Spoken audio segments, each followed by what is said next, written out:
Welcome to Season 2 of the Let's Talk podcast hosted by WellHouse Church, where we talk about what it's like to be a Christian Monday through Saturday, to be a person of faith in a culture against faith. So let's talk about healing from trauma. Yeah, let's do this. That's a big topic to just drop on people. No, you're right. That's what we do. I mean, you're right. That's what this podcast is. That's true. Yeah, so, we've started this series on healing and this kind of broad spectrum healing experiences. Yeah. And as I was thinking about the ways I've broken this down into body or physical, emotional, and spiritual, the experience of trauma is the thing that constantly needs to be healed. Yeah. Clayton, if you were going to give me like a social worker's definition of trauma, what is trauma? So this is probably the way that I would communicate it. It is a thing that, I don't know. So I like to talk about like emotional trauma and psychological trauma the same way that someone in the medical field would talk about trauma, like a physical thing that hurt you that now needs to be treated. We should not talk about it as any different from an emotional, psychological standpoint. If I have trauma, it means there is something that happened to me in my life that hurt me so deeply, it needs to be treated. Okay, and why does it need to be treated? Because it won't fix itself. Because it altered something about your existence and it will not fix itself. Correct. And so as long as you continue to live with that trauma, it impacts your existence as a human in a negative way. Yeah. Okay.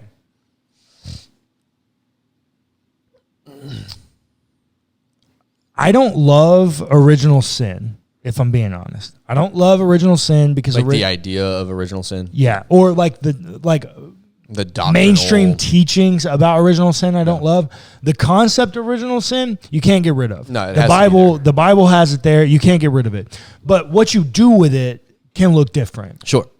I don't love the way mainstream theologians deal with original sin. Mm. But what original sin does do for me is when I read Genesis 3 and I see the curses that God lays out because of the experience of the original sin, and the way in which Adam and Eve respond to their sin by covering their nakedness. It's a trauma response. It's a trauma response. It's absolutely a trauma response, which impacted their physical person. Yep. Because they felt the need to cover their nakedness. They now could not feel comfortable in their own body. Right. So we've impacted our body experience. It impacted our emotional experience because to God, they both blame each other. Mm-hmm. Adam blames Eve. Well, God and Eve, the woman that you gave me. And then Eve blames the serpent. Yeah, correct. And so it's impacted emotional experience, and it's impacted spiritually because they're kicked out of paradise. Right. They can no longer exist there. And why? Why are they kicked out of paradise? People always forget this when we're reading that story. Why are they kicked out of paradise, Clayton? Because now there's an experience of death. Yeah, but why does that mean they have to get kicked out? What's the reason that God says that they have to leave the garden? I guess I don't remember verbatim. What's happening? Genesis 3:22. This is after God's given them all of the curses. And remember when they try to cover their nakedness, they do it with fig leaves? Mm-hmm. Well, God kills animal, the first experience of death. Right. God enacts the death to kill the animal to make clothing for them. Yeah. And then 22. Then the Lord God said, "See, the man has become like one of us, knowing good and evil. And now he might reach out his hand and take also from the tree of life and eat and live forever. Therefore, The Lord God sent him forth from the Garden of Eden to till the ground from which he was taken. He drove out the man, and at the east of the Garden of Eden he placed a cherubim and a sword flaming and turning to the guard the way to the tree of life. So why did he kick them out? Why did God kick them out? Why can they not be there anymore? Because as the narrative reads, he's afraid that they will achieve eternal life in an imperfected state. They cannot eat of the tree of life in this state.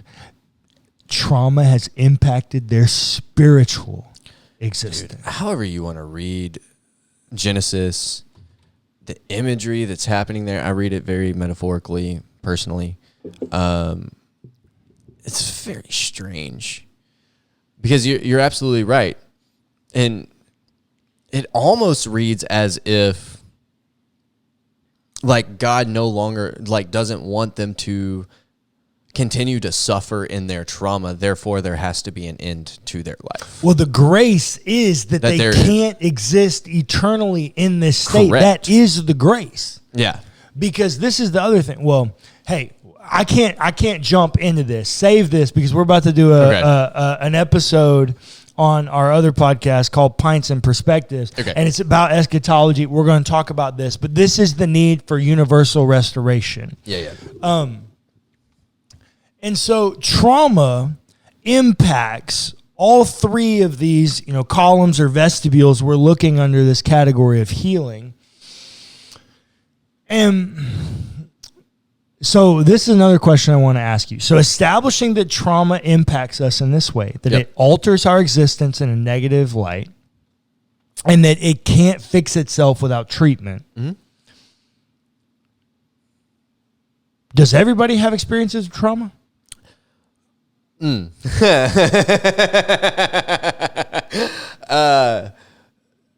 Yes. Yeah. Why? Explain it. Yeah, you're absolutely. I agree with you. You're right. You're not going to get any qualms from me. Explain it. So, from a social point of view, from a psychological point of view, there is multiple different camps on this. So in social work, we are multidisciplinary. Or interdisciplinary, probably better said. And we pull from everything that we have available to us to build worldviews and to help build practices tailored to the client. And so for me, when I build my own worldview, I pull from all of these things, of which theology is a large one. Yeah, for sure. So for me, if you're asking me, it's because we are all created in the image and likeness of God, but everyone experiences death, and that in and of itself is an experience of trauma. So yes, from a theological standpoint, absolutely. I also think that there is an argument to like everyone experiencing emotional trauma as well, as especially like even if you have no emotional or physical trauma that happens to you in your life, or psychological trauma, I'm sorry, you will experience some sort of physical trauma. Like that's almost guaranteed. At some point, I mean, yeah, some people will experience more physical trauma than others based on the decisions they make in their life or where you live, even. Yeah. Like all of the different factors that happen. The fact that you get hungry and you can have pains from being hungry. Oh, yeah, famine. The biblical example of famine is a great experience of trauma. You're absolutely right. All of these things are traumatic. Yeah. And will affect the way that you think about the world. You cut your finger. Oh, now I know that this end is sharp. It's deductive reasoning. Yeah. You burn your finger on something. Oh, hey, don't touch that. That's hot. Even just living, you mentioned living in certain places or where you live. Even living in certain time periods can be traumatic. I would make the argument that every person that lived through COVID has experienced trauma in some way. Mm-hmm. I'll give you an example. I knew a man, you did too, for the sake of our listeners, I'm going to veil their identity. But I knew a man, he's since passed, but he lived through the Great Depression. He lived through the Great Depression in such a way that he was so traumatized from not having any money. He waited as long as I knew him, he waited at the end of his driveway every 2 weeks for the mail person to come so he could get his check. He got his check as soon as it hit the mailbox, and he drove it straight to the bank. Traumatized from an experiences of a societal existence of a macro issue. Yeah. Traumatized. Yeah. It altered his behavior. Every person has an experience of trauma. Absolutely. And trauma is relative, right? Mm-hmm. So like I have some very unique traumas. At 7 years old, I was turned upside down in a car. Yeah. Like I've got some very unique traumas that a lot of people don't have. But what I would say is if you're a whole person, which I believe every human is a whole human that bears the image and likeness of God, and that their predisposition is to pursue the likeness of the divinity within their image. But we live in a broken and fallen world. And so when that holistic person that is in pursuit of their image and likeness, which is life and liberation, when that whole person experiences an effect or an affect of death, trauma. Whether they caused it or it was caused to them, trauma. No matter what the degree of that is, right? Clayton and I, we grew up, we had the same dad, we had a lot of the same experiences. Clayton has, if you ask Clayton, and I'm not gonna, but if you ask Clayton for his experiences of trauma, and we've had this conversation before, Clayton will recount one of the most traumatic experiences for him. And I was present when it happened, and I don't even remember it because it wasn't a thing for me. My body and my person had endured so much other trauma that experience that he was going through did not even register for me that it could be a traumatic experience. But that doesn't mitigate at all that it was an extremely traumatic experience for him. The way that we should explain it is more on an individualized basis. Is like you only know what you know. That's right. Yeah. And so every experience of trauma is based on the other experiences of trauma that you've had in your life. Correct. And so it is relative. It is 100% relative. Trauma is relative to the individual. And it is solely up to, bro, if that's the most traumatic thing that you've experienced, damn. Yeah. Like, whether it's, growing up without food or a car wreck or a girl breaking up with you. Like, I don't know. Yeah. Like, all of these things are varying in levels, but they all have the same impact. It is a thing that is hurting you as your person in your core, and needs to be treated. Yeah. And one of the important pieces, I guess, if we're going to talk about healing from trauma, instead of continuing to beat the horse of trauma, recognizing that you are traumatized is an important next step. Yeah. Because you can be like, oh, no, that shit hurt. But taking that step from, oh, no, that hurt, to, oh, yeah, no, this needs to be fixed. It's like, are you going to be the old farmer who refuses to go to the doctor because, nah, I'm fine, hurts his back, putting in a fence, and then like, nah, I'm fine, and then can't move or ends up paralyzing himself? Or are you going to be the guy that is like, oh no, I just cut my finger down to the bone and I need stitches? Yeah. Does that make sense? No, it absolutely does. And I think, there's a huge step that comes in that. There's a huge step in any attempt to heal from trauma. The first step is acknowledging that you have it and you need some help. Correct. I'm pretty open about my journey over the last year, but in January of 2021, my wife of 6.5 years, asked me for a separation. in early February of 2021. I found out that's because she was having an affair and had every intention of leaving me for that affair.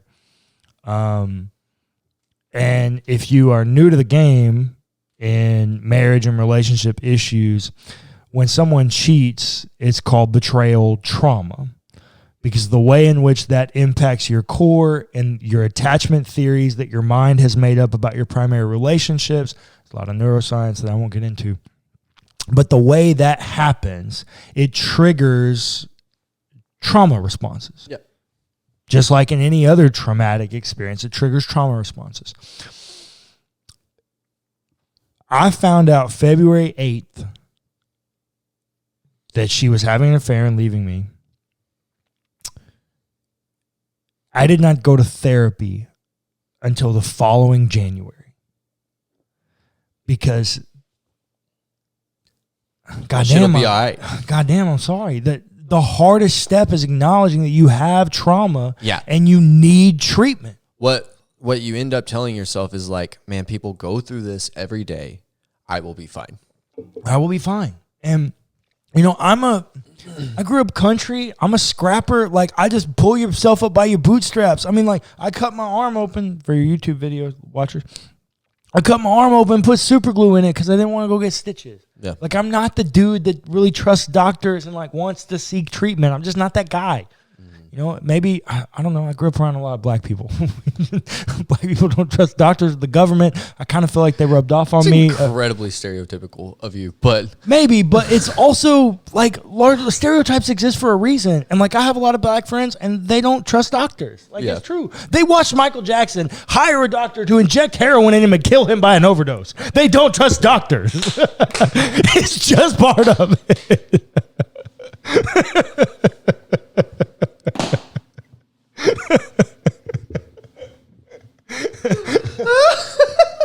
Okay, moving on. Facts. Moving on. Facts. Okay.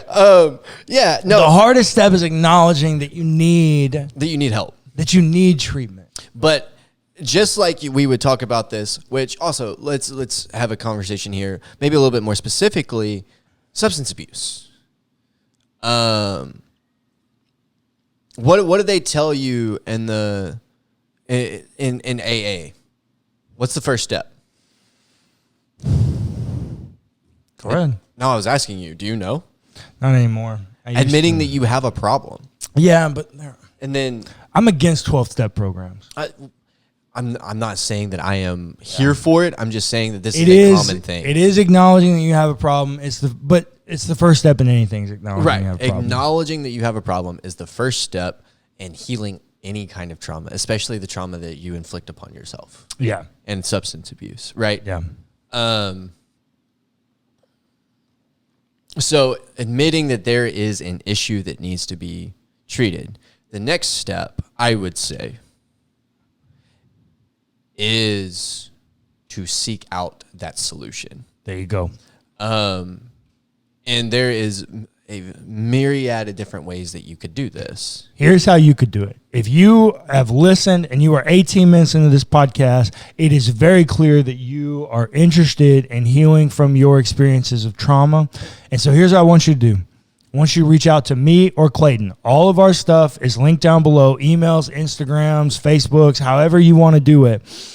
We have a lot of connections. We will help you. Because the other thing is, I don't want to dismiss this, paying for that treatment is difficult. Oh, yeah, for sure. And so reach out to us and we will help you. We will find accommodations for you based on pay scales and all those different things. We have care networks that we can help you find that.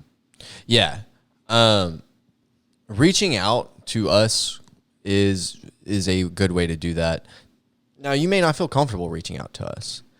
You can find all these same things on your own as well if that's the way that you want to do that. I don't want to force anyone to feel like they need to, but that is a resource that is available to you if you want help in finding those resources. However, the next step is then